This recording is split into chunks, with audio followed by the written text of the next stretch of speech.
Probably the world's most persecuted people are the Rohingya.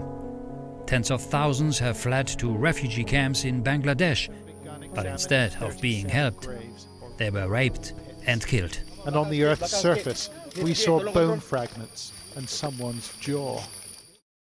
Da anni che soffrono, sono stati torturati, uccisi, semplicemente per portare avanti le loro tradizioni, la loro fede musulmana.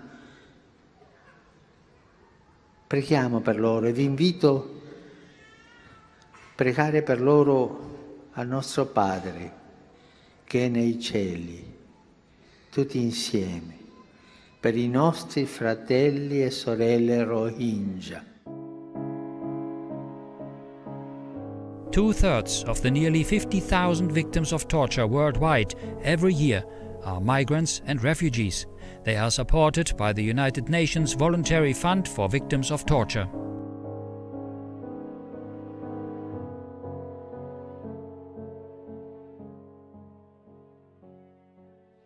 Recently, the fund held a workshop with 17 experts at the UN Geneva, and thereafter this public panel entitled A Victim's Journey, Redress and Rehabilitation for Torture Victims in Migration.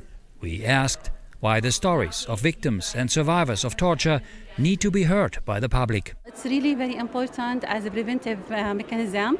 So when people know that torture exists as a crime, they can lobby to stop such crimes in the future. Also, a victim of torture was part of the panel. He spoke to us about how his faith had helped him through the fear, pain and suffering. I felt like a hug, and I felt a sense of warmth and a sense of comfort.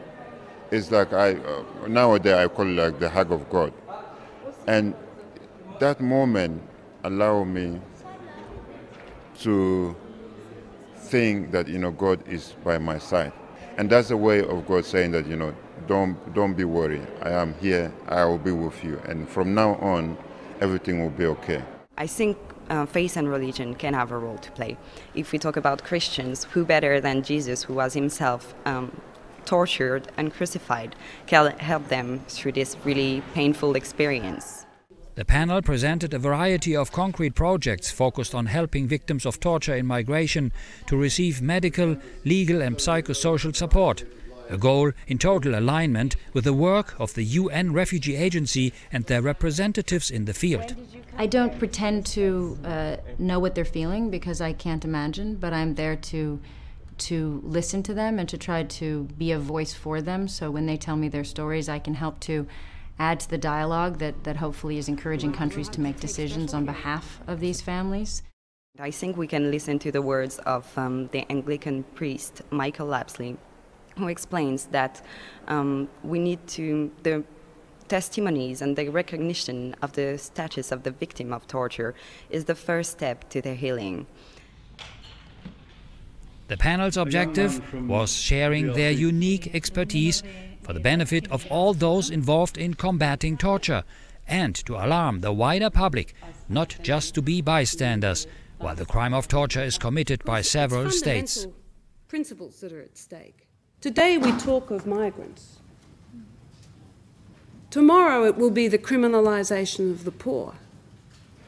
Later on it'll be the idea that somehow some countries are more important than other countries.